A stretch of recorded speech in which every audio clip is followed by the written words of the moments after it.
अपनी काम ऊर्जा को ओजस में कैसे रूपांतरित करें।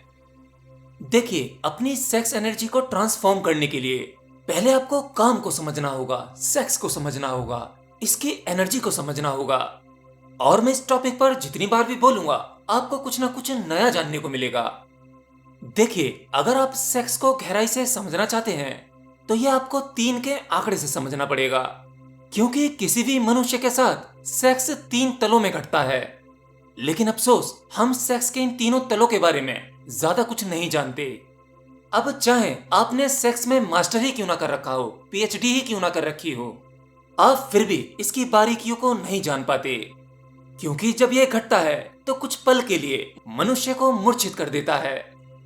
तो चलिए, आज हम सेक्स के तीनों तलों को समझने की कोशिश करते हैं।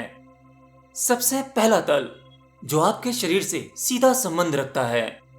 इसे ऐसे समझें, कोई व्यक्ति किसी वेश्या के पास जाता है या कोई महिला किसी अननोन के साथ फिजिकल होती है, तो इन दोनों को सेक्स का जो अनुभव होगा वो शरीर से गहरा नहीं होगा।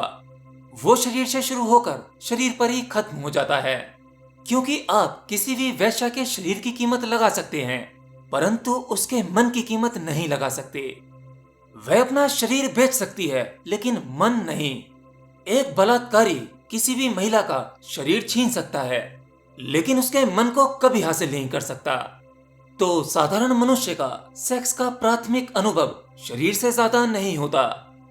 इसीलिए ज्यादातर मनुष्य पूरी लाइफ एक शरीर से दूसरे शरीर की खोज में भागते रहते हैं।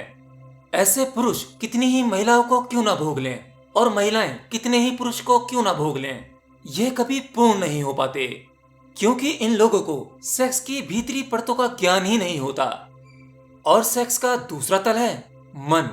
आप कहते हैं ना कि मेरे मन को वो लड़की भा गई, मेरा मन चाहता है कि अपना कुछ समय उसके साथ बिताऊं।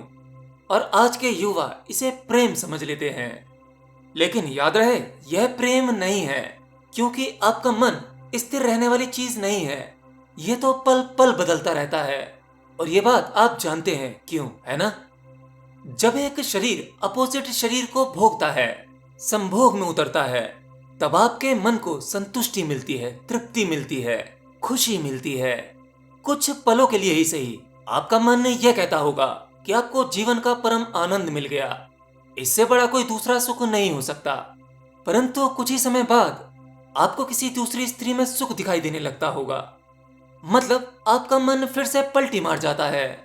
इसीलिए आपने शायद देखा होगा कि जो व्यक्ति प्रेम विवाह करता है, उनके बीच में अक्सर अनबन रहती है। सबसे ज्यादा तलाक प्रेम विवाह वालों के ही होते हैं, क्योंकि पहले उन दोनों ने प्यार किया, लव किया, एक दूसरे के साथ मन लगाया, एक मन को दूसरे मन की आदत हो गई। विवाह से पहले दोनों मन कहते हैं कि हम एक दूसरे के बिना नहीं रह सकते, और विवाह के बाद तो आप जानते ही होंगे। जिन लोगों ने लव मैरिज की होगी शायद वो मेरी बात से सहमत होंगे, और जिन्होंने नहीं की वो मेरा विरोध करेंगे, क्योंकि उन्हें प्रेम विवाह में सुख नजर आता है, और जिन्होंने लव मैरिज की है उन्हें अरेंज मैरिज में सुख नजर आता है। तो एक दूसरे को पसंद करना, प्रेम विवाह करना, सिंपल भाषा में कहूं तो मानसिक प्यार, ये सेक्स का दूसरा तल है, जो आपकी मन की गहराइयों तक घटता है। आप इसे ऐसे भी समझ सकते हैं, आपका जो शरीर है उसमें जो भी बदलाव होते हैं बहुत धीरे धीरे होते हैं। ये एक फिजिकल बॉडी है, ये जड़ है। इसीलिए भारत में जो अरेंज मैरिजेस होती थी वो लगभग सक्सेसफुल होती थी। और दूसरा यानी आपका मन, जो प्रेम विवाह यानी लव मैरिज का जिम्मेदार है।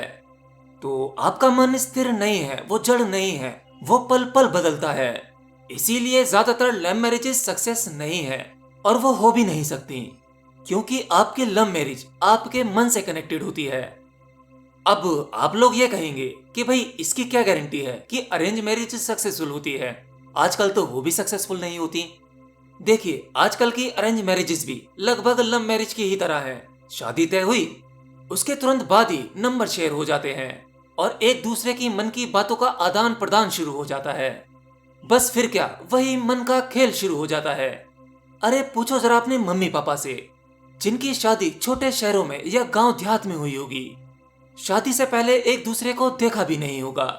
डायरेक्ट शादी पर ही पहली मुलाकात हुई होगी। इसीलिए अरेंज मैरिजेस लंबे समय तक टिक पाती थीं। और सेक्स का एक तीसरा तल, जिसे मैं आध्यात्मिक तल कहता हूं, जो सबसे गहरा है, जो आत्मिक है। आपने शरीर और मन को तो जान लिया, परंतु वो तीसरा जिसे हम आत्मा कहते हैं, जहां एक बार मिलने के बाद फिर कोई बदलाव नहीं, जन्मों जन्मों तक उससे बड़ा कोई आनंद नहीं। क्योंकि यह तो स्पिरिचुअल सेक्स है। यहां पर उस ईश्वर का अंश यानी आपकी आत्मा ईश्वर से मिलकर एक हो जाती है।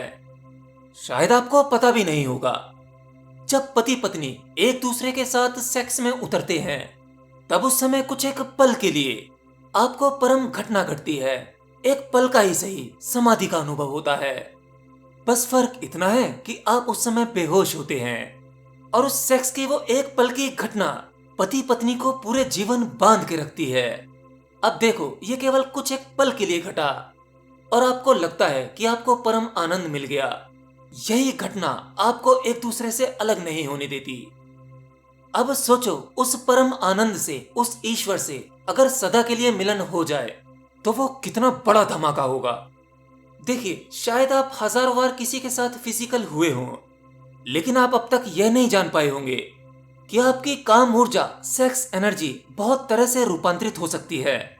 शायद आपको नहीं पता होगा कि आपका क्रोध भी उसी सेक्स एनर्जी का एक रूपांतरण है।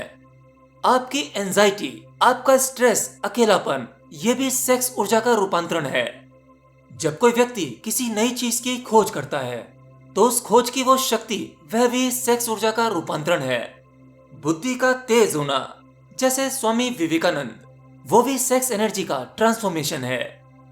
सेक्स एनर्जी को ट्रांसफॉर्म करके कुंडलिनी को भी एक्टिवेट किया जा सकता है। सेक्स ऊर्जा का इस्तेमाल करके नए जीवन को पैदा किया जा सकता है, जो साधारणतः सभी मनुष्य कर ही रहे हैं। सेक्स को प्रेम में बदला जा सकता है और एक साधक, एक योगी अपनी सेक्स एनर्जी को रूपांतरित करके परम ज्ञान को पाता है। आप मेरे द्वारा बताए गए ये एग्जाम्पल्स, ये सभी बातें अपने जीवन में एक बार होश पूर्वक जानने की कोशिश जरूर करना। जैसे देखना, जब किसी व्यक्ति को बहुत ज्यादा क्रोध आता है, बहुत भारीपन, एंजाइटी, स्ट्रेस महसूस करता है, ये वही सेक्स एनर्जी होती है जो आपके काम यंत्र से इस्तेमाल नहीं हो पा रही है। इसलिए वह अपना रास्ता बदलकर क्रोध या गुस्से के रूप में बाहर निकल रही है। वो पति पत्नी जो मेरी ये वीडियो देख रहे हैं, वो इस बात को जानते होंगे, जब आपके आपस में कुछ लड़ाई झगड़ा होता होगा, एक दूसरे पर बहुत क्रोध भी आता होगा, लेकिन जैसे ही आप फिजिकल होते होंगे तो कुछ पल के लिए आप रिलैक्स हो जाते होंगे। एक दूसरे के प्रति जो गुस्सा था वो एकदम से ठंडा हो जाता होगा, क्योंकि वो एनर्जी जहां से निकलनी थी निकल गई। आप नहीं जानते, आपके भीतर एक जबरदस्त ऊर्जा है जिसका इस्तेमाल कई तरह से किया जा सकता है और जिसके लिए मैंने ज्ञान का मार्ग चुना है। एनीवे, आज का ये वीडियो देखकर आपके मन में बहुत सारे सवाल आ गए होंगे, सो डोंट वरी, अपना सवाल कमेंट बॉक्स में टाइप करके मुझे भेज सकते हैं और आपके सवालों पर Q&A वीडियो मेरे दूसरे चैनल आंसर वर्ल्ड पर अपलोड होगा। तो जाओ हमारे दूसरे चैनल आंसर वर्ल्ड को भी सब्सक्राइब कर लो।